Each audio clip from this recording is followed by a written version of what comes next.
Bonjour à tous, j'ai le plaisir de vous annoncer la disponibilité de Généatique 2021.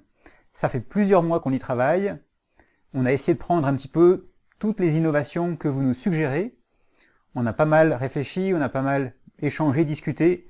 Voilà un petit peu le fruit des années d'expérience de Généatique que je vous présente aujourd'hui. Je vais vous citer 10 nouveautés de Généatique 2021, c'est les principales, il y en a plein d'autres. Vous les découvrirez bien sûr sur le site généatique.com. Alors, la première nouveauté importante, c'est au niveau de la saisie des personnes. Sur l'arbre généalogique, dans la partie basse, vous avez l'écran de saisie. Sur l'écran de saisie, on a rajouté des onglets supplémentaires pour que vous ayez un accès direct aux parents, aux enfants, aux frères et sœurs, aux conjoints et aux personnes en relation privilégiée. Pourquoi faire? Pour avoir immédiatement accès aux éléments de naissance, de décès, bien sûr, nom et prénom des personnes concernées. Et donc facilement, quand vous créez ces personnes, immédiatement vous pouvez renseigner davantage de renseignements. C'est vraiment plus confortable sur l'écran de saisie. Deuxième chose importante, c'est au niveau des médias de Généatique, les photos, les actes que vous gérez. Comment s'organiser? Eh bien, Généatique aujourd'hui vous apporte une méthode automatique pour bien organiser vos photos. Vous pouvez choisir comment organiser les médias. Est-ce que vous créez des dossiers, des sous-dossiers? Est-ce que les images, vous voulez que dans le nom de l'image, il y ait le nom, le prénom, l'année de l'événement auquel il se rapporte? Tout cela est maintenant possible et automatique. Ainsi, tous vos médias vont automatiquement être réorganisés, si vous le souhaitez, aucune obligation. Et vous pourrez même également choisir un dossier sur lequel vous choisirez vous-même de gérer le nom de l'image et l'organisation en arborescence. Vous allez voir, ça va vraiment vous simplifier la vie. On avait souvent cette demande, comment gérer les parents adoptifs en complément des parents biologiques? Eh bien aujourd'hui, Généatique permet de gérer les deux types de parents. On les a appelés les parents de référence et les parents complémentaires. Vous allez voir, vous pouvez gérer l'un et l'autre.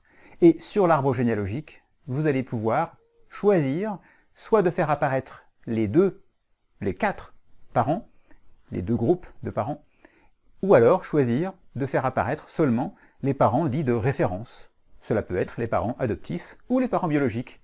À vous de choisir. Pour chaque famille, vous aurez éventuellement la possibilité de choisir l'un ou l'autre.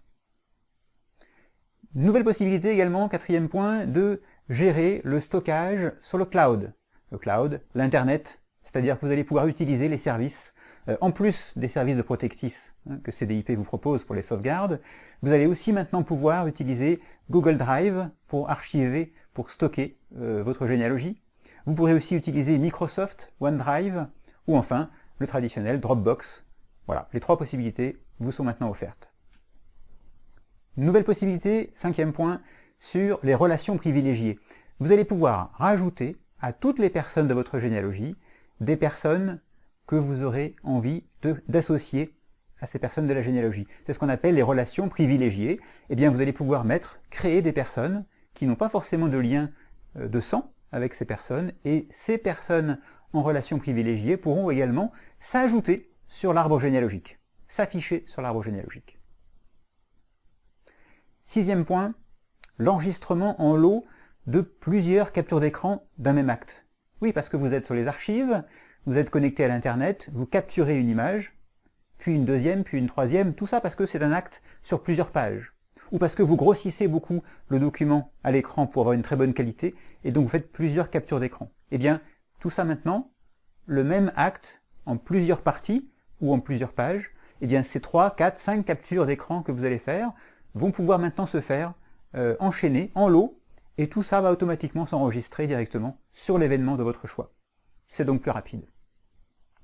7e point, un nouveau type de données, ce sont les événements que l'on appelle partagés entre plusieurs personnes. De quel type d'événement parle-t-on? On parle de l'événement recensement. Le recensement, vous allez avoir toutes les personnes présentes au domicile à l'instant.